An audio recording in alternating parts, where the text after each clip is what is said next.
श्री अवधेश प्रसाद जी, अवधेश प्रसाद जी, अवधेश प्रसाद जी।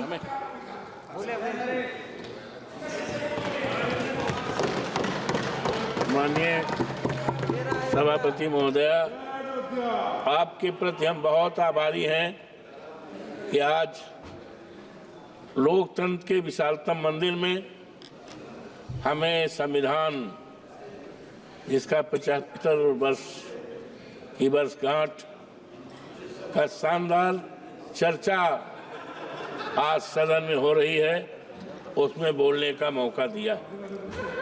आज संविधान पर हमारे नेता माननीय अखिलेश यादव जी ने संविधान के प्रेमबिल पे, जो संविधान की आत्मा है, जिसको 26 नवंबर 49 को अडॉप्ट किया गया था, विस्तार से उन्होंने बताने का काम किया है और संकल्प करने का काम किया है कि हम समाजवादियों के रहते, इंडिया गठबंधन के लोगों रहते, इस देश के बाबा साहब का जो संविधान है उसको न बदलने देंगे, न टूटने देंगे, न हटने देंगे।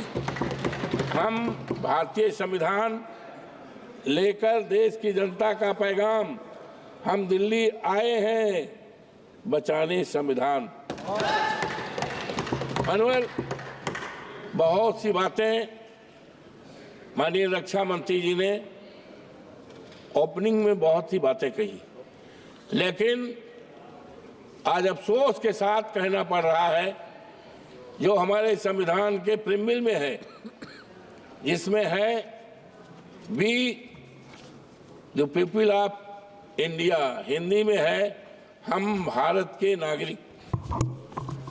इसमें जो मंशा है मनोहर, हम भारत के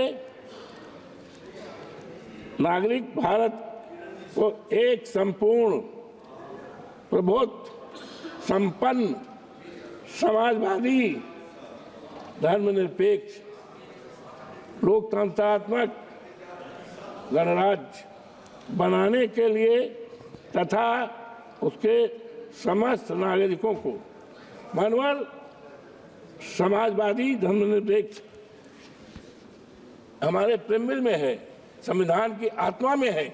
लेकिन आज अफसोस के साथ कहना पड़ रहा है कि समाजवाद का अगर इस देश में शुरुआत किया है तो आज दुनिया में नहीं है डॉक्टर राम मनोहर लोहिया जी ने, और उस समाजवाद को अगर देश में फैलाने का काम और देश में समाजवाद के आधार पर सरकार चलाने का कोई काम की शुरुआत अगर किया है तो आज ये दुनिया में नहीं है। हमारे नेता श्रद्धेय मुलायम सिंह यादव जो यहाँ बहुत दिनों तक रहे हैं माननीय, और आज मुझे खुशी है कि जिस मसाल को, जिस संविधान को, जिस समाजवाद की व्यवस्था को माननीय नेताजी ने शुरुआत किया, काफी चलाया है, आज हमें खुशी है कि हमारे नेता माननीय अखिलेश यादव जी ने उस पर पूरी तरह से संकल्प किया है कि हम समाजवाद के समाज को बनाने का, हिंदुस्तान बनाने का, और इसी आधार पर मानवर जातीय जनगणना करने का संकल्प किया है। हमारे संविधान में, संविधान के ये प्रीमिल में धर्मनिरपेक्ष, तो आज जिस तरह से हमारी ये सरकार जो है लोगों को धर्म पर अपने अनुसार, अपने धर्म पर चलने का, धार्मिक भावनाओं का करने का है, लेकिन अफसोस है कि भारतीय जनता पार्टी की जो सरकार है डबल इंजन की, इसने किस तरह से कुचक चल के हमारे धार्मिक स्थलों को बिगाड़ने का काम किया है। हम बहुत ही आभारी हैं माननीय सुप्रीम कोर्ट के, हमारा जो देश की सबसे बड़ी न्यायपालिका है उच्चतम न्यायालय, उच्चतम न्यायालय के फैसले ने देश में एक संदेश दिया है कि अभी देश में कानून का राज चलेगा, संविधान का पालन होगा और इस देश को सांप्रदायिक के आग में जलाने वालों को मौका नहीं दिया जाएगा। मानवर, आज अफसोस के साथ कहना पड़ रहा है कि हमारे संविधान में आर्टिकल 14 में जो व्यवस्था दी गई है आज सबको सम्मानित करने का, हमारे देश में करोड़ों करोड़ों नौजवान हैं, बेरोजगार हैं, उनके हाथों में काम नहीं। किसी देश की दौलत सोना चांदी हीरा जवाहरात नहीं हुआ करती है। देश की दौलत हमारे देश के युवा हैं, हमारे देश के इंसान हैं। लेकिन आज बेरोजगारी के नाम पर आज क्या हो रहा है, वो अपनी बड़ी बड़ी डिग्रियां जलाने की सोच रहे हैं, आत्महत्या करने की सोच रहे हैं। ये क्या हो रहा है? आज ये जो सरकार है, आज हम बहुत ही आभारी हैं।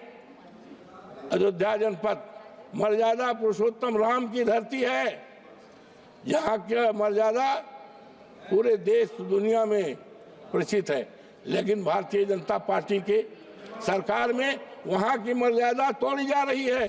लोगों के घर को उजाड़ा गया है, तोड़ा गया है, और किसानों की जमीन कौड़ियों के दाम पे लिया गया है। मानवर, और ये दम भरते थे, अब ये चर्चा आई अयोध्या से। हम अपने नेता माननीय अखिलेश यादव के प्रति आभार प्रकट करते हैं कि उन्होंने जनपद अयोध्या की फैजाबाद की लोकसभा सीट, जो सामान्य सीट है, उस सीट से वहां के देवतुल जनता ने हमें जिताया। और इस तरह का संदेश पूरे देश को गया है कि अब धर्म के आधार पर राजनीति नहीं चलेगी, राजनीति चलेगी बाबा साहब भीमराव अम्बेडकर के संविधान को बचाने की। अब राजनीति चलेगी इस देश में जातीय जनगणना कराने की, राजनीति चलेगी इस देश में महंगाई दूर करने की, राजनीति चलेगी इस देश में खत्म हो गया नौजवानों को सरकारी नौकरी देने की, और ये राजनीति चलेगी। लेकिन ये कहाँ को देश ले जाना चाहते हैं? मानवर, आज हम बहुत ही आभारी हैं। हो गया बस दो समाप्त नहीं हो गया। एक मिनट। तो आज हम संकल्प करते हैं, वैसे तो भारतीय जनता पार्टी जगह डबल इंजन की सरकार ने संविधान को बदलने का काम किया था। कहा गया 272 सरकार बनने के लिए और संविधान चेंज करने के लिए 14,400 के पार। लेकिन देश की जनता ने अब इस तरह का मैंडेट दिया है कि अब ये संविधान नहीं बदल पाएंगे, उसमें कोई परिवर्तन नहीं कर पाएंगे।